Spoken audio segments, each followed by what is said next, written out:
Hey guys, welcome. Welcome aboard if you are brand new, and welcome back if you're not, and welcome home if that fits perfectly for you. Today we're going to talk about what is up this week. This is the week of the 4th through the 10th of August, 2025. As always, let's get right in. On Monday, we start with the Sag moon that is going to trine the Leo sun and quincunx Jupiter in Cancer. So Monday is honestly, it's kind of a vibrant start to kind of a mostly tense week. I know the second week in a row, but facts, it just is what it is, right? My best advice to you is to make the most of the energy by really just choosing to be present. Don't overestimate your potential. Remember, when Jupiter is involved, we're always talking about expansion and growth and evolution. And the danger is always to promise more than you can deliver. Um, so the key is, because we're talking about the sun and Jupiter, absolutely shine. Yes, yes, yes. But be real about the fact that you have no idea how you're going to feel tomorrow or later on in the day or next week. So don't make promises outside of the here and the now, right? That's Monday. On Tuesday, we have again Sag Moon, trining Chiron, squaring Mars. The moon moves into Capricorn around lunchtime, and then quincunx is quincunx is Uranus, squares Saturn and Neptune, both of course retrograding in Aries, and then quincunx is retrograding Mercury. So I'm just saying to you, this is a late degree Virgo Mars squaring a late degree Sagittarius moon. And it might end up feeling restrictive and bound up, right? You might feel like you're hemmed in and you can't really move.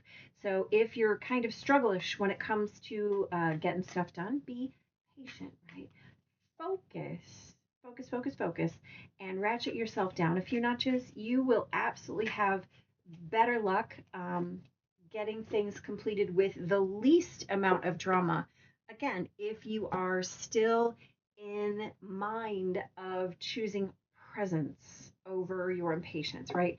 So breathe and focus back on your task. Just really concentrate on accomplishing what it is you need to accomplish if you need to accomplish something. And remember that if you don't, inner work is always available.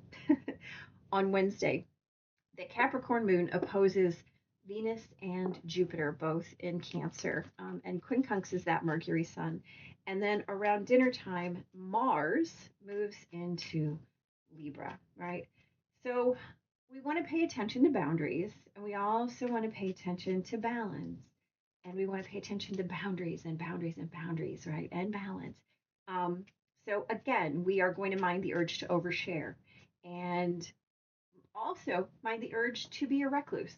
See how that is challenging in balance? Yeah, your capacity to create is really, really strong. Um, the best medium today will be at home, right? So on Wednesday, focus on your space, right? Whatever that is. If it's your mental space, your emotional space, your soul space, your literal home base space, whatever that is, your sense of home. Because again, we're talking about Venus here. So we want to make sure that we're talking correctly about that, what home looks like, feels like, smells like, tastes like, sounds like, right? All of those sensual experiences of home that are completely self reflexive. So as Mars moves into Libra, your sense of refinement, your sense of beauty, your sense of that lush connectedness, when it comes to home, is going to deepen. You will become, wow, what's going on there? More aware uh, of that sense. So allow that to happen. Ooh, exciting. Um, keep it close, right? Keep it close. When it's Venus, keep it close. On Thursday, the 7th, that Capricorn moon is going to square Chiron, and then the moon moves into Aquarius, right? Which is always exciting. Aquarius moon is always kind of a thing. That moon is going to trine both Mars and Uranus, and then will sextile Saturn and Neptune. The thing is, it is a gorgeous celestial day. There is a beautiful grand air trine that hits the airwaves, and it's going to hold court for a while. Make sure that you are allowing your feelings during this time, right? Don't force them, don't push them in any way, and be alert to any shifts or changes in what I will describe as the bedrock of those feelings.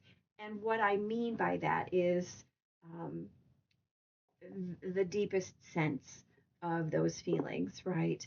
And kind of make sure that you are paying attention to your ideas when it comes to things like freedom or independence, and be aware of any insights that accompany those themes, and really, really witness how you might set those themes into motion by making changes, right? Because we have Uranus in that action, and Mars, both trining that Aquarius moon. So you may very well have some great ideas about things you want to enact. This is a beautiful time to really pay attention to that, even if it is kind of adverse or in opposition to something that you believed before, right? Look at that. I love it. On Friday, the 8th of August, Lionsgate, big 8-8, right? That Aquarius moon will conjunct retrograding Pluto and oppose retrograding Mercury. Wow. Mars in Libra will trine Uranus. And then that moon quincunxes both Jupiter and Venus. And then Mars opposes Saturn. So on Friday, do not back away from your own knowing. Okay, so it's a day to know what you know like you know it. Take your time and be very deliberate when it comes to expressing yourself. This is a day where you're going to have to say what needs to be said. And I'm not saying that it's going to come in terms of like self-defense, but there is let's call it a hook into your priority or your like life core values, those kinds of things, where you're going to have to create a boundary. Okay, pause and think about what's going on. If you need to take all the time you need to get clear, but get clear and then allow that expression to take place. On Saturday, the 9th of August, that Aquarius moon opposes the Leo sun at 2:55 a.m. Central Time. Nice. At 17 degrees of Aquarius for a full moon, right? Mars in Libra will oppose Neptune, and then that moon at the end of the day sextiles Chiron. So again, this is a day of absolute overhead beauty. This trine energy is so beautiful.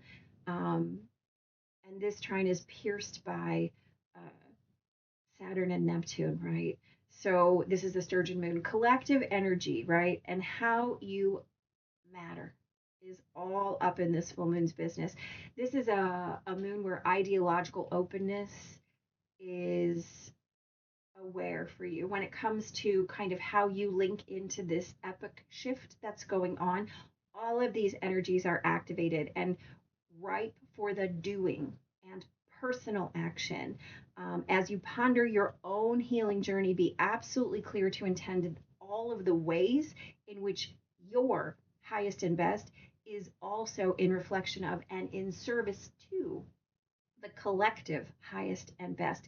This moon's light is one of epiphany, right? Sudden awareness of finally, you see me air quoting, finally seeing what has been in plain sight, right? And this is a big picture moment. Things are going to become absolutely clear to you. So Give yourself time and space to take it all in.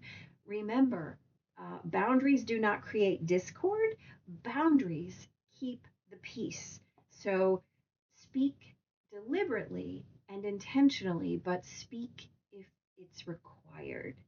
Um, yeah. On Sunday, the 10th, the moon moves into Pisces overnight and squares Uranus, quincunxes Mars. Mars in Libra trines retrograding Pluto, and the moon quincunxes retrograding Mercury.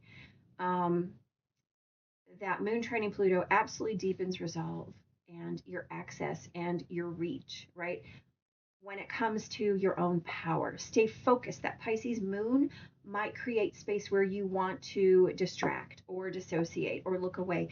Do not give in to any tendencies to numb out, right? You are too potent in these times. So fight the overwhelm. Lean in and allow not only your truth to get through to you, right, unadulteratedly, but understand that it is now time to claim this truth.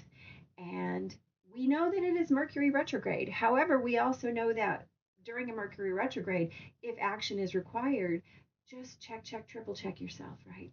Just you have to get it done. So be deliberate, be intentional, be very thoughtful, be deliberate, and say what you mean, not what you think you mean. All right, let's get in. So on Monday, we have the Knight of Pentacles and the Seven of Swords. Okay, so this is slow moving and no nonsense. We talked about this day as being kind of a vibrant start to a mostly tense week and choosing presence, right? And not nonsensing yourself, right? That Seven of Swords is really all about it's it's an energy of betrayal and manipulation, but mostly for me, the Seven of Swords is an energy of self betrayal and self deception.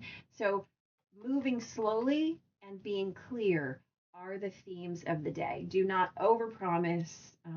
You can always over deliver. Never easy to overpromise, right? On Tuesday, we have the Four of Cups and the Knight of Wands. Interesting energy. We talked about this as a day to feel perhaps bound up, restrictive, struggling when it comes to getting stuff done, and making sure that you're utilizing your patience if you need to, breathing, right? Even though you want to get it done, sometimes you have to slow down, take a breath, um, right, and move with deliberation, move with devotion. If you feel the urge, go ahead and do it, but breathe through it. Not impulsive, not impulsive. Um, you'll create more problems than you'll solve if you move with haste. Um, on Wednesday, we have the Seven of Pentacles twice, which I love. I love it when we double down on an energy for the day. This is that day where we talked about boundaries, boundaries, boundaries, and balance, balance, balance, right? The urge to overshare, mind that urge today. The urge to cloister yourself, also mind that urge. Find the balance, right? Focus on your mind, focus on your space, focus on your sense of home as Libra moves or as Mars moves into Libra. This is going to be about where you are balanced in your relationships, and where does that begin? With yourself, right? So what are you creating, and how much time are you willing to devote to it? Well, I mean, if we're talking about home, your sense of home, your awareness of yourself as home, all you have is time there. So make sure that you're truly devoting yourself and tending the things that you plant, right? You can't say, this is what I want, this is what I desire, and move forward on it too quickly, because all good things are going to come. You just have to tend to them, right? It's like bamboo. It takes bamboo, what, 5 years to grow? You got to water it the whole time. So, are you watering it for 5 weeks before it gets to 90 feet or whatever it is? Or not? Just pay attention. On Thursday, we have the Seven of Cups and the Queen of Cups. Lovely, right? This grand air trine asks you to really be in mind, following your feelings, right? and allowing for shift and change. Your feelings do not stay the same over time. Feelings are fleeting, right? They come and they go. Your emotional state is the thing that you're in control of, not your feelings. You get to feel your feelings. That Queen of Cups says, it's okay, bring it on. I'm not afraid of feeling what I'm feeling because I understand that my feelings come and they go, right? So make sure that you are being aware of those shifts and changes so that you can implement any uh, adjustment to your desired state so that you can better house those feelings. On Friday, look at that. I love it when we get strength, this beautiful number 8 major on the Lionsgate, right?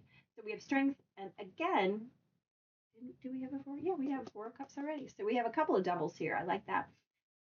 This is a day where we are not backing away from our knowing, right? We're not sliding away. We're not um, looking away. We're not feeling, it's no big deal. No, we are standing in our strength because remember, this is that day where we know we're probably going to have to talk about something that's a little bit uncomfortable. We're probably going to have to come out of this withdrawal, this boredom, this feigned inattentiveness, and really double down on what it is that we want, what it is that we're doing.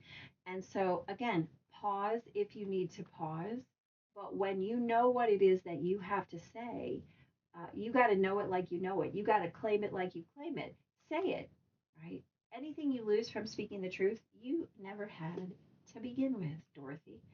Um, on this full moon day. Come on, we have the Fool and the Empress. This is so lovely. Wow.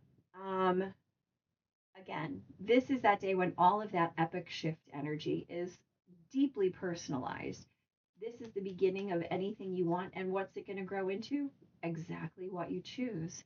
So, making sure that you are sowing seeds that are in your best interest, knowing that they will also bloom and flourish into the collective best interest. So, this is that doing your own work, right? Doubling and tripling down on your work so that what you're growing is lush and lovely and opulent and absolutely something utopian that you want to live within, right? This is trusting that process so implicitly that you don't have a moment's worth of hesitation or self doubt. There's no room for that in where you're going, right?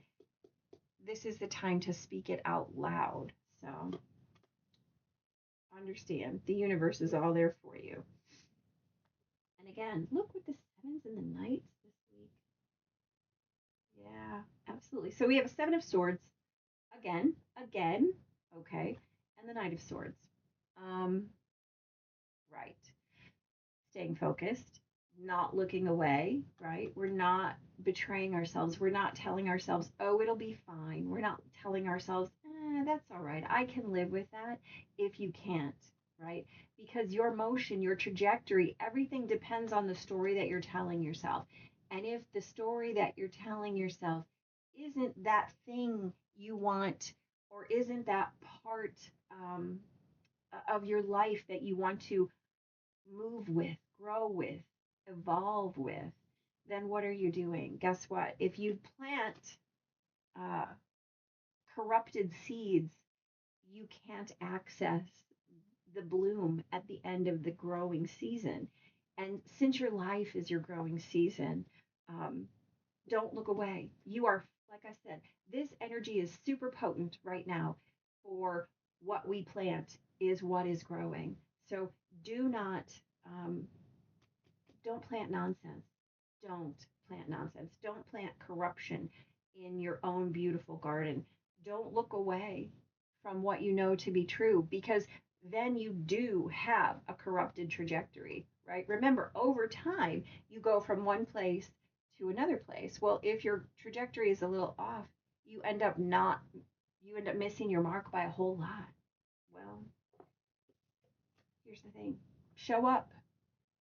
Show up and respond. Be here and now at the same time, 100%, right? That's all you can do. You got this. All right, listen. This is a beautiful card. I don't know that we've ever gotten this card before. Number 32, the Love Maker. I like it. So let's see what she's got to say.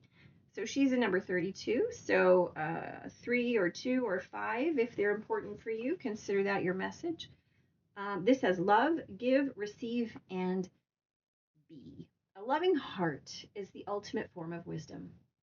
Yep. Expressing, attaining, and exemplifying love brings an unending cycle of ecstatic bliss. Well, I like that. A magnetic, sensual, and spiritual attraction is on the cards, and things could get very steamy if the feeling is mutual. Well, we do have Jupiter and Venus holding space in Cancer, and these lovebirds create bigness, right? Big love. So let's see what else we got to say here. The Greek god Eros, also known as Cupid, shoots golden arrows of piercing passion in your direction. I mean, all these nights. Um, Good chemistry means you don't need to force anything. Didn't we say that? So trust your gut when you meet this special someone. Love transmutes fear, doubt, and the debilitating need to second guess everything. When you love and value yourself, everything else falls into place. Self love is the master key to true happiness. When you fall in love with yourself first, the cosmos will match this loving frequency and attract even more love to you. Love is the foundation that reinforces and sustains soul unity, while sensuality is the key to unlocking your pleasure portal. Respecting and treasuring yourself first awakens your authentic sensual expression.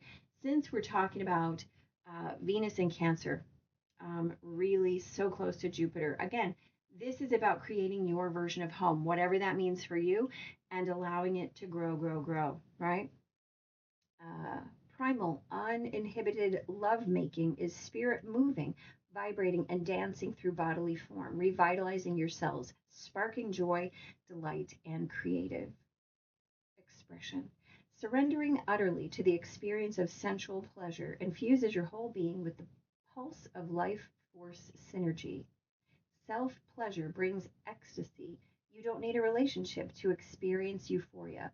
It's just a delicious bonus to your eternal love quest. Once you remember that your true essence is love, everything aligns to this elevated vibration. Do not allow anyone to diminish your divinity. Know that you are always deserving of absolute love that is rooted in profound intimacy on all levels, mind, body, and soul, right? Um, Absolutely. So this is sacral chakra energy, right? So we're talking about creation. What are you creating, right? And the mantra here is I am loved. I am loved. I am forever rooted in love. I gift and accept love frequency.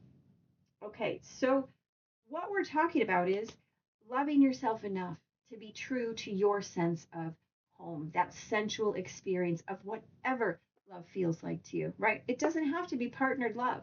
It does not have to be. It can be. It can be. But remember, you are your first and most authentic partner. So if you are not loving yourself, what you're doing is creating a barrier for others to love you fully, right? You don't get to experience the love someone else has for you. If you're in constant no, no, no, I'm not worthy of that, then you're cheating yourself, honestly, right? This seven of swords says, don't BS yourself, right? Don't turn it down before you get it. Don't turn it down before you get it, right? Mm. Okay, people, I love this. Happy full moon. Um, yeah, be in it. Be all up in it. Be present. Face first, right? Uh, be blessed, and I'll see you next time. Take care.